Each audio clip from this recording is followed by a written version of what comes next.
अस्सलाम वालेकुम dear students. Biology with फात साजद वीडियो लेक्चर के साथ आपकी खिदमत में हाजिर हैं। आज हमारी 10th क्लास की बायोलॉजी के फर्स्ट चैप्टर गैसियस एक्सचेंज का टॉपिक है जी मैकेनिज्म ऑफ ब्रीथिंग।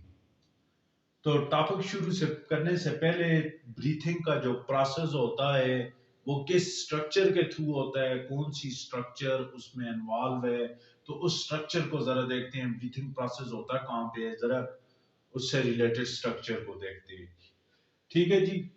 थॉरक्स और चेस्ट, चेस्ट कैविटी, थॉरक्स या चेस्ट कैविटी बोलते हैं। ठीक है जी। ये हमारा क्या है, थॉरक्स से चेस्ट कैविटी है। ठीक है जी। थारक्स या चेस्ट कैविटी बाउंडेड होती है रिब्स और मसल से एट दी साइड्स से, अतराफ से। ये किस से बाउंडेड होती है, किस से, रिब्स से और मसल से। और चेस्ट की जो वेंट्रल साइड है, पेट वाली साइड है, जिस तरफ पेट है उस साइड पे जो बोन्स होती है उसे स्टर्नम या चेस्ट बोन कहा जाता है। यह जहां पे आके रिब्स अटैच होती हैं जिस बोन्स के साथ, इस बोन को क्या कहा जाता है, स्टर्नम या चेस्ट बोन कहा जाता है। और डार्सल साइड, पीठ वाली साइड पे क्या होता है जी, बैक बोन होती है, रीढ़ की हड्डी होती है। पोस्टीरियर साइड, निचली साइड, इससे नीचे निचली साइड पे क्या होता है, डायाफ्राम होता है। ये डायाफ्राम होता है। ये डायाफ्राम क्या है, dome shaped sheet of skeletal muscle. ये डायाफ्राम जो है ये डोम शेप शीट है, गुंबद की तरह की शीट स्ट्रक्चर है जो किससे, स्केलेटल मसल्स की शीट से बनी हुई है।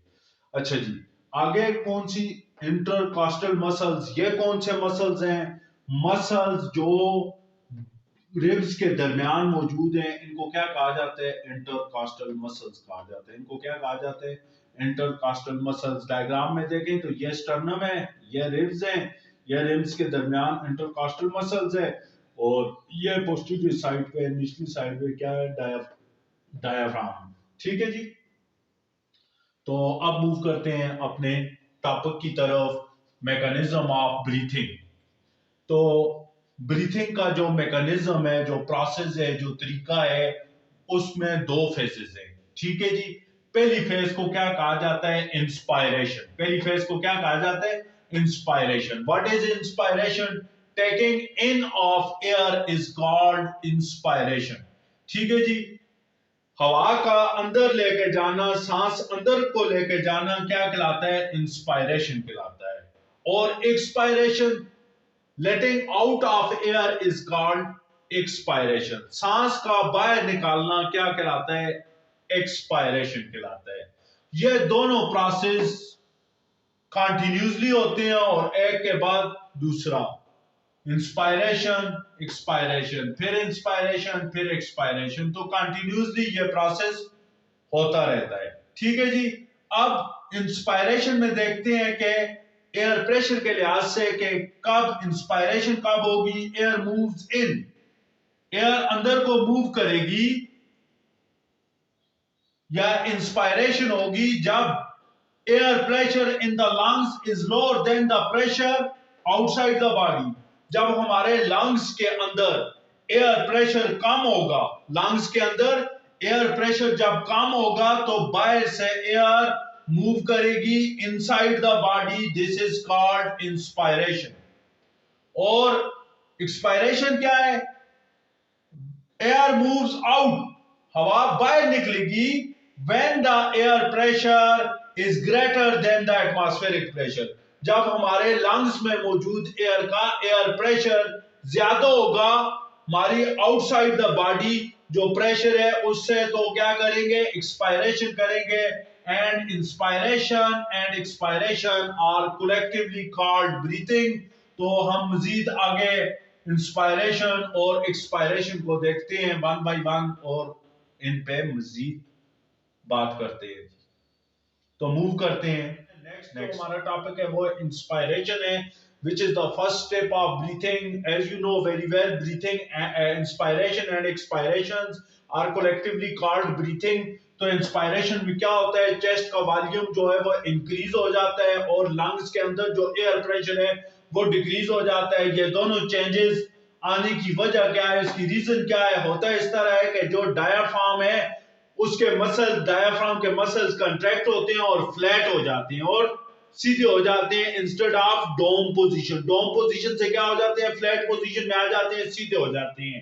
ठीक है। दूसरा, इससे क्या होता है, इससे चेस्ट का वॉल्यूम इंक्रीज होता है। इससे क्या होता है, इससे चेस्ट का वॉल्यूम इंक्रीज होता है और प्रेशर जो लंग्स के अंदर जो प्रेशर है वो डिक्रीज होता है। क्यों होता है, क्योंकि इंटरकास्टल मसल जब कंट्रैक्ट होते हैं, इंटरकास्टल मसल जब कंट्रैक्ट होते हैं तो इनकी कंट्रैक्शन की वजह से रिब केज क्या हो जाता है, एक्सटेंड हो जाता है।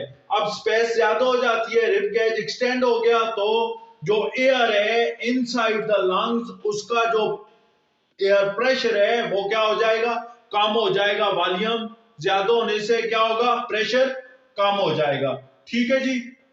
ड्यू टू दिस मूवमेंट, ठीक है जी, इन मूवमेंट्स की वजह से, इन मूवमेंट की वजह से, ठीक है जी, वॉल्यूम चेस्ट का क्या होगा, इंक्रीज होगा और प्रेशर जो इनसाइड द लंग्स जो प्रेशर है एयर का वो क्या होगा, डिक्रीज होगा। तो एज ए रिजल्ट क्या होगा, एटमॉस्फेरिक प्रेशर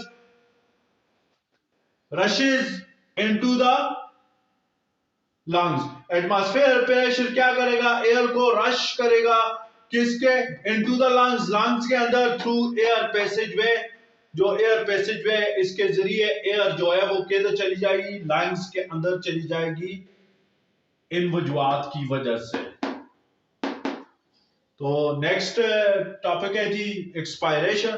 तो देखते हैं एक्सपायरेशन में क्या जी स्टूडेंट्स। नेक्स्ट टॉपिक है मैकेनिज्म ऑफ ब्रीथिंग में expiration, second phase of breathing. ठीक है जी। Letting out of air is called expiration. अब देखते हैं एक्सपायरेशन में होता क्या है।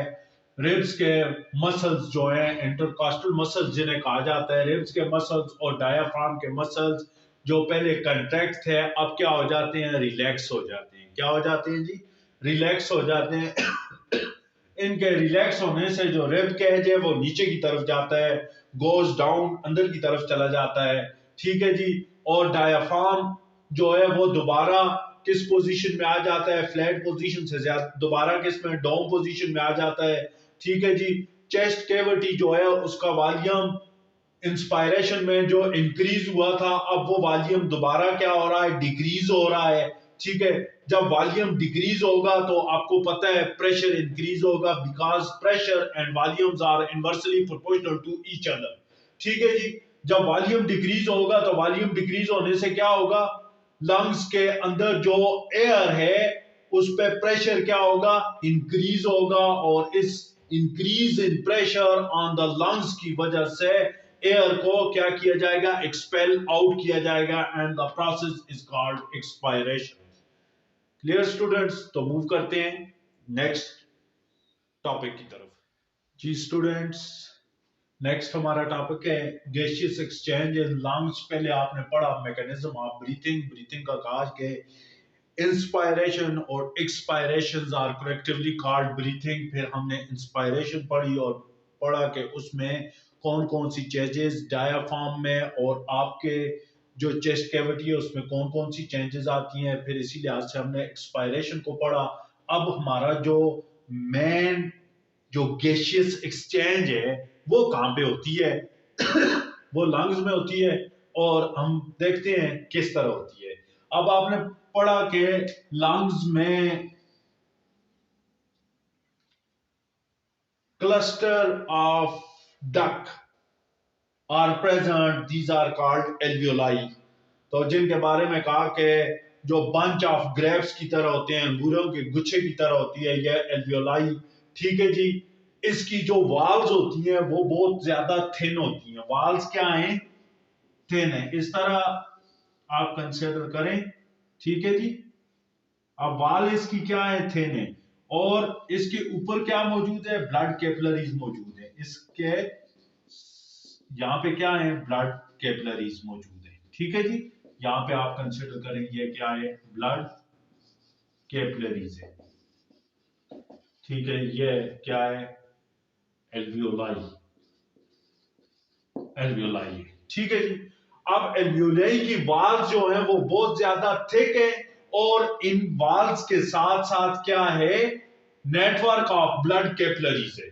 अब आपको पता है एक्सचेंज ऑफ मटेरियल जो बॉडी में होती है, ब्लड और ब्लड के दरमियान और बॉडी पार्ट्स या सेल के दरमियान, तो वो कहां पे होती है, कैपिलरीज में होती है, because the walls of capillaries are very thin and the simple process of diffusion is sufficient for the exchange of material in capillaries, ठीक है जी।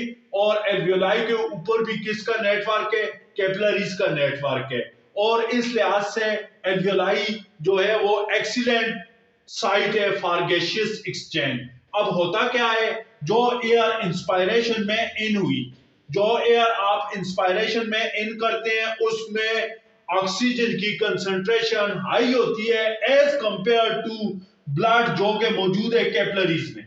कैपिलरीज में जो ब्लड मौजूद है उसमें ऑक्सीजन की कंसंट्रेशन लो है, और एल्वियोलाई के अंदर जो एयर है उसमें ऑक्सीजन की कंसंट्रेशन हाई है। तो by the process of simple diffusion, आपने पढ़ा, movement of gas molecules from a region of higher concentration to a region of lower concentration. तो एल्वियोलाई में हायर कंसंट्रेशन है, ब्लड में लोअर कंसंट्रेशन, तो ऑक्सीजन डाइफ्यूज कर जाएगी फ्रॉम एल्वियोलाई टू ब्लड, ठीक है जी। अब ऑक्सीजन कहां चलेगी, एल्वियोलाई से किधर चलेगी, ब्लड में चलेगी। अब गैसियस एक्सचेंज है, तो एक्सचेंज वहां से भी कुछ लेंगे, तबादला होगा, ठीक है। गैसियस ट्रांसपोर्ट नहीं है, गैसियस ट्रांसफर नहीं है, गैस ट्रांसफर नहीं है, ये गैसियस एक्सचेंज है। अब ऑक्सीजन मांगी, अब ब्लड में मौजूद कार्बन डाइऑक्साइड जो कि बॉडी में प्रोड्यूस होती है as the result of respiration, अब कार्बन डाइऑक्साइड की कंसंट्रेशन इस ब्लड में ज्यादा है as compared to air which is present in the alveoli. तो यहां पे भी सेम प्रोसेस होगा कि gas molecule moves from higher concentration towards lower concentration. तो यहां पे क्या होता है जी, कार्बन डाइऑक्साइड की कंसंट्रेशन जो है ब्लड में ज्यादा है, तो ब्लड से डाइफ्यूज कर जाएगी कार्बन डाइऑक्साइड इनटू एल्वियोलाई, ठीक है। अब ऑक्सीजन ब्लड में चलेगी और ब्लड से कार्बन डाइऑक्साइड दोबारा एल्वियोलाई में आएगी, जो कि एक्सहेलेशन के प्रोसेस के जरिए आपकी बॉडी से आउट हो जाएगी। This is all about breathing. Students, उम्मीद करता हूं आपको समझ आ गई होगी। तो डियर स्टूडेंट्स, अगर समझ आ गई है तो काइंडली चैनल को सब्सक्राइब करें, बेल आइकन पे क्लिक करें और लाइक करें। इसके साथ ही आप लोगों से इजाजत चाहूंगा, नेक्स्ट वीडियो लेक्चर में इंशाल्लाह फिर मिलेंगे, तब तक के लिए इजाजत दीजिए। अल्लाह हाफिज, अस्सलाम वालेकुम।